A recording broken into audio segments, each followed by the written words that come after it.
Asalaamu calaykum waraxmatullaahi tacaala wabarakaatu kulanti wacan oo wanaagsan saaxiibada aan jecelnahay iyo dadka barteena ku xiran aad iyo aad ayay u mahadsantihiin. Halkani waa Caamir Habla Janaal. Asxaabta qaaliga ah, maanta weli waxaan ka hadli doonaa koobkii adduunka ama mundiyaalka dunida qaybtiisa labaad.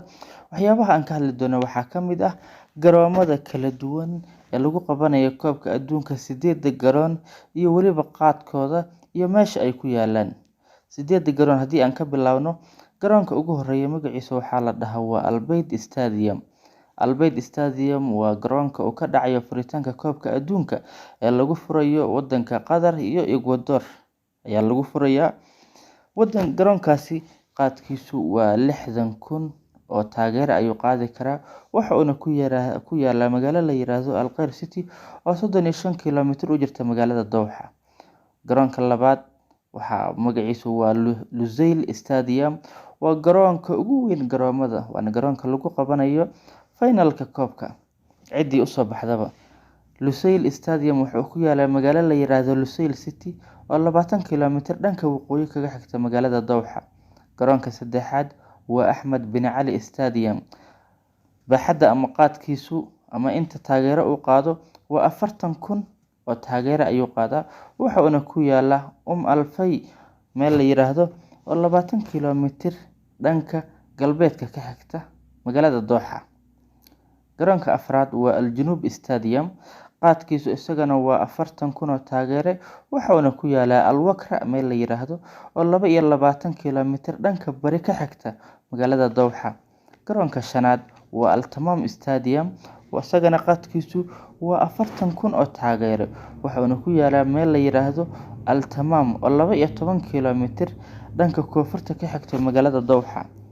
Garoonka lixaad waa Education Stadium ama garoonka cilmiga iyo waxbarashada. isagana qaadkiisu waa 40,000 oo taageere.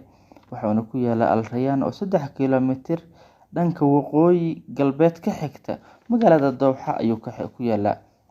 Garoonka toddobaad waa Khalifa International Stadium. Khalifa International Stadium qaadkiisu isagana waa 40,000 oo taageere. Wuxuuna ku yaalaa meel la yiraahdo Asbayr oo 5 kiiloomitir dhanka galbeedka ka xigta magaalada Dowxa. Garoonka ugu dambeeya waa Stadium 974. dad badan waxay isweydiinayaan 974 waa maxay. 974 waa boosta koodka amaba furaha wadanka Qatar. Stadiumkani sidaas ayaa loogu magac daray, waxaa la yiraahdaa Stadium 974. isagana qaadkiisu waa 40,000 oo taageero. waxa uuna ku yaalaa meel la yiraahdo Ras Abu Ubayd oo 10 kiiloomitir dhanka bari ka xigta magaalada Dowxa. Koobka adduunka ama mundiyaalka dunida 32 tiim ayaa ka qayb galayo amaba ku tartamayo, waxaana difaacanayo wadanka Faransa oo qaaday koobkii adduunka ee lagu qabtay Russia 2018. waxaan kale ku sheegayaa xilliga la baasanayo iyo weliba xilliga uu finalka dhacayo. waxaa la baasanayaa mundiyaalka dunida ama koobka adduunka ee ay dunida oo dhan ay sugayso 20 November oo ah bisha aan ku jirno 20keeda 2022, wuxuuna dhammaanayaa 18 December. waa maalinta ay dhacayso finalka oo la isugu tagayo magaalada Lusail Stadium. garoomada haddii aan dib ugu noqdo waa Albayd Stadium, Lusail Stadium, Axmed bin Cali Stadium, Al Junub Stadium, Al Tamam Stadium, Education City Stadium, Khalifa International Stadium iyo Stadium 9. dadka waxaa ku tartamayo sida aan horey usoo sheegnay 32 tiim ayaa ku tartamaya. marka waxaa loo qaybiyay ilaa iyo 8 group ayaa loo qaybiyay. haddana waxaan idin sheegayaa gruubyada. group walbo waa 4 naadi ayuu ka kooban yahay. sidaas waxay ku noqonaysaa 32 tiim.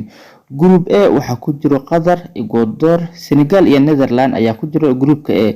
groupka B isagana waxaa ku jiro waa England, Iran, USA iyo Wales. groupka C waxaa ku jiro Argentina, Saudi Arabia, Mexico iyo Poland. groupka E waxaa ku jiro waa France, Australia, Denmark iyo Tunisia. waa groupka D. groupka E waa Spain, Costa Rica, Germany iyo Japan. groupka F waa Belgium, Canada, Morocco iyo Croatia. groupka G waa Brazil, Serbia Switzerland iyo Cameroon. Groupka H waa Portugal, Ghana, Uruguay iyo South Africa.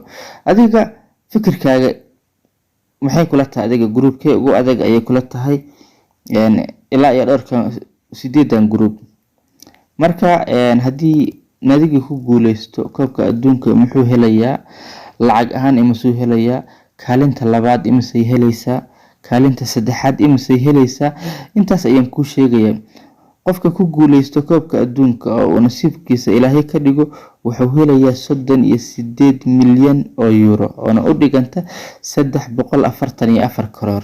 waa kaalinta koowaad naadiga ku soo baxo ee koobka hantiya. naadiga kaalinta labaad gala amaba finalka la imaada oo laga qaado isagana waxa uu helayaa 27.27 milyan oo euro oo u dhiganta 245 karoor. kaalinta saddexaad naadiga gala ama tiimka ku guuleysta isagana waxa uu qaadanayaa lacag ahaan oo ay FIFA ugu talo gashay 24.45 milyan oo u dhiganta 220 karoor.